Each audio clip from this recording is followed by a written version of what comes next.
Yeah guys, it's late in the RV here. I forgot to mention in my other video there about what I do with these blue drums. I reckon they're the bee's knees for feeding cattle. Don't put them in a frame, for goodness sake. I was going to do that once. I bought a whole heap of 32 mil galvanised steel, but cattle jump into everything. They fall in it and end up destroying it. So anyhow, I get a diamond saw on a little 4-inch, 5-inch grinder, whatever I got at the time, and I just split them down the middle there and clean them up with a bit of vinegar and water. Don't leave any rough edges or anything. But for goodness sake guys, don't do what one guy told us at Reef Catchment, just to put it straight, feed all the stuff straight out on the ground. I never heard anything so stupid. With Reef Catchment #1 running into the reef, we look like bad guys now.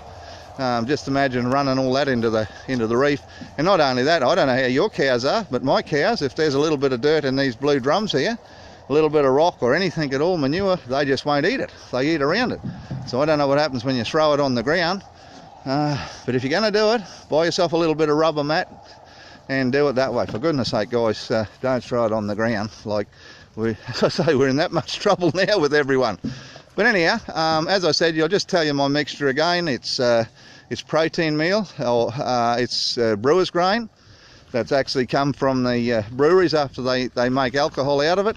The stuff that we have here is mainly the wheat side of it, and it's about 26% protein. I think if I'm correct, copra meal's about 18, 20% as well. It's good. Nothing wrong with old copra meal if you can get it. It's just that it gets hard to get, and it runs out, it gets a little bit more expensive. But anyhow, I get 30 kgs of that. I get about 20 cups of sugar, sugar, what's gone wrong with me, salt, 20 cups of dical, which is a calcium phosphorus mix. And cattle need phosphorus for their bones and for calving, all sorts of things. Even in the wet time, phosphorus should be here on the coast, should be bumped up.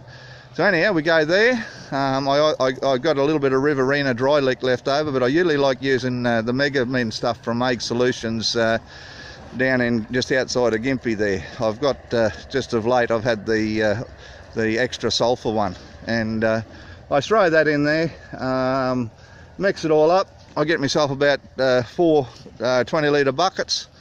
I put in about 5 litres of basically molasses, and then I usually fill them up. I usually put about another 10 litres of water in there. I mix it all up, throw it into the back of my trailer on the bike, and mix it all up with a shovel and all that.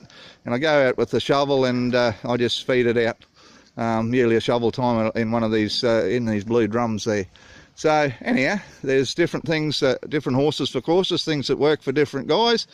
But anyhow, that's what I do, and I just wanted to mention those blue drums. And then of course as well, I'm just around in the Serena area, so our main supplier here for my stuff is down at Serena Rural is Penny.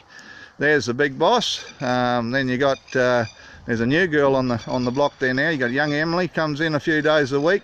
Then you got young Lockie, young Jason, and of course Chris is out there wheel standing the forklift out the back. But anyhow, those guys all help you out with the protein meal and the salt and the dical, whatever they can get their hands on. They even have a little bit of hay there from time to time, but of course everything's running out. Okay guys, that's just what us here on the Funny Farm do. Anyhow, all good.